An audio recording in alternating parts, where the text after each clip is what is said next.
Financial Planner. Follow us on YouTube. David, welcome back to the program. Ellis, it's great to be back. It's been a while. I thought you forgot about me. Well, no, I didn't forget about you, but I don't like to chat you up unless we have something amazing to discuss, which I imagine we do after I don't know what kind of summer just went by. I agree, Ellis, but it really went fast. We had such a long winter. And I did get some kayaking in. I did get to float the river a couple times. And I'm doing my whitewater raft trip, my annual, with my family tomorrow. And that's the end of the season. I think I've got less than 3 weeks. I'll have to button up the lawn and take all the summer stuff off the patio. Sounds a little depressing, although in your neck of the woods, fall is a wonderful place to be. Actually, I agree. September, October up here is pretty nice. David, I'm remiss to do any predicting with regard to what we can expect to see over the next few months in the market. What I've learned from some of our peers is the assay labs are backed up all over North America. So as a rule, we may not see any drill results from some of the companies we like for maybe not an additional 2 or 3 weeks yet to come. Gold and silver have trickled up, but I haven't seen any massive moves anywhere. What are your thoughts?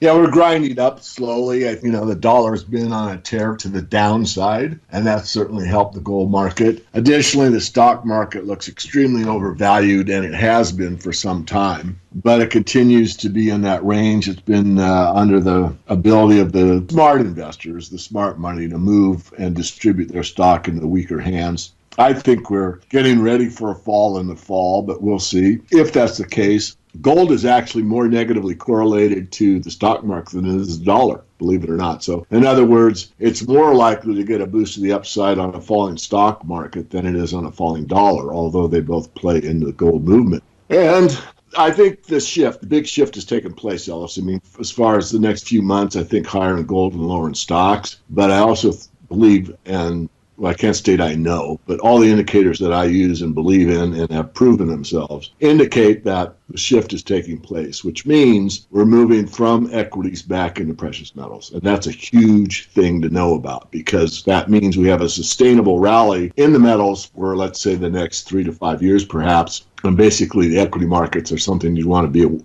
out of or lighten up on, at least over the same time frame. When we see the stock market as a whole retract, and everyone's telling me that's going to happen, I won't believe it until it does happen. We know that gold prices, precious metals in general, can go up. The physical metal, which you always advise everybody to have in their portfolio. But if there's some sort of serious market event going on, that doesn't always mean the stocks, the companies that are in the business we're in, are going to be able to sustain any growth. In fact, they could take a hit as well, right? Absolutely. That's the most important question that I get the most often, is if there is a huge equity sell-off, what happens to the mining shares, basically? And the answer is they're stocks, just like the stock market. So they go down with the market. Does gold go up? And the answer is no. Usually in a big sell-off, gold itself will go down as well. And the reason for that is there's so many derivatives around gold, being primarily the ETFs. So fund managers, for the most part, don't care. Money managers, pension funds, family offices even, whatever it is, or retail investors. They all see a down market and they'll sell something that they have to sell, even if they don't want to meet their margin calls or whatever the crisis du jour happens to be. So the best thing to do, of course, is to know the future. None of us do. You either stick it out or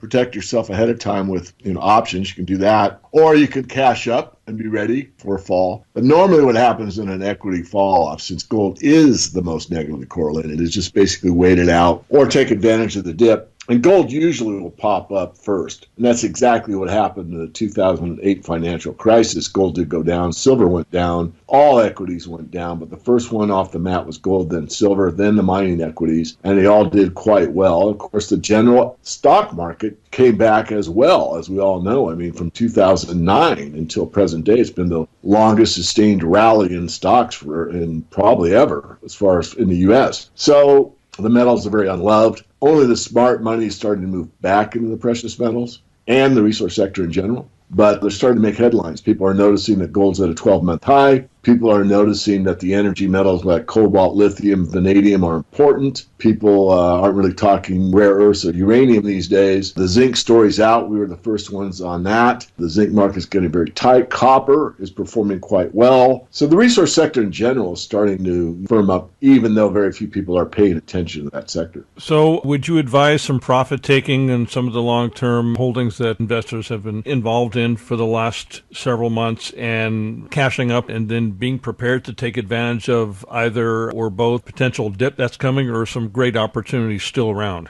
Well, that's always a tough one because it's an individual question. It depends on the portfolio, the person's personality, if they're short-term or long-term oriented. But generally speaking, if you're overweighted equities, I would certainly think about lightening up myself. If you're underweighted in the resource sector, I would consider doing some very good homework or, looking at somebody that really knows what they're doing in that sector and finding the gems. And also, if you have some dogs in your portfolio, I'd certainly lighten up on those. If you have good profits in some of the metal stocks or resource stocks, what I've done here recently, and this is short term, is write some covered calls. And I expect to be called out on about half of my position in this particular company and capture the full premium on the other chunk.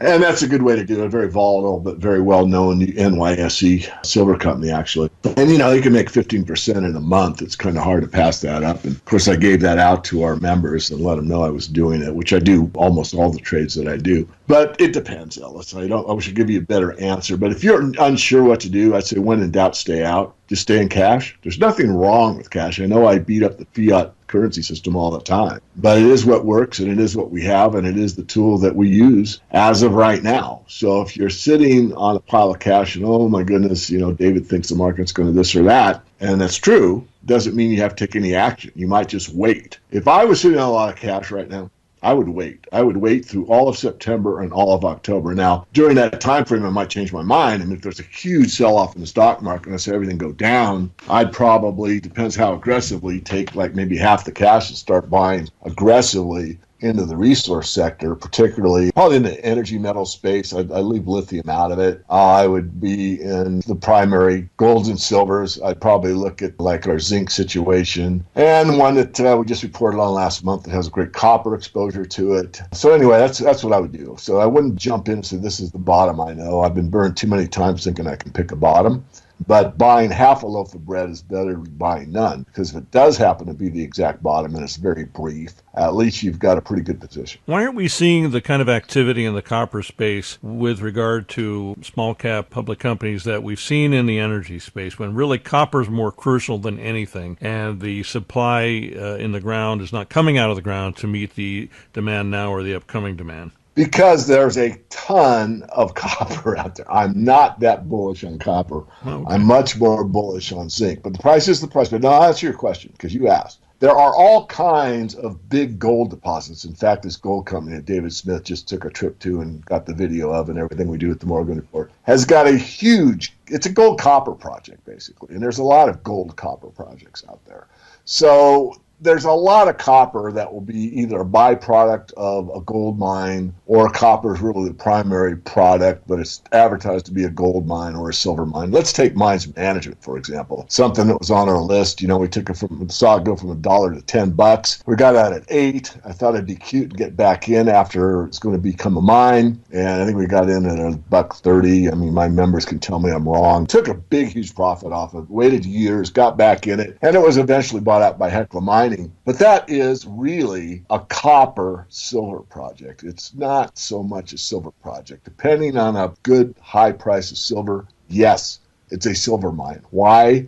Because more than 50% of the bottom line revenue is a result of selling silver to the market. But unless you have a high price silver, it's really a copper mine. But this is something that you don't hear about. You're going to say, oh, it's a silver, it's silver. Well, it's a copper silver situation. And that's true across the board. So there's a lot of untapped, huge copper deposits around the world that are big, So for a small company to come up, not trying to discourage the junior sector, all I'm trying to say is, here's the answer to your question. All right, fair enough. Thank you very much for that. Now, I guess you have enough extra time on your hands to where you can produce a podcast on a regular basis. Welcome. You've been doing it for a while now. Tell us about it. Well, a couple things. One is that I was encouraged to do a podcast by our marketing guy some years ago, and I finally got around to it. In fact, Kerry Lutz was the one that kind of stuck me and said, hey, come on, get going. So he helped me set it up. And then I did something that I hope is useful. It's a commitment, but I do a weekly perspective now on the podcast. And what I try to do is look over all the week's news and pick out the most critical. And I make a podcast of that every week that's on Fridays. And that goes up to our free email list. So if you just go to themorganreport.com and give us a name and an email, you'll get that sent to your inbox every weekend. And I try to make it 10 minutes or less, crucial news, and always wrap up with the precious metals. So I have something to say about gold and silver at the end of every podcast.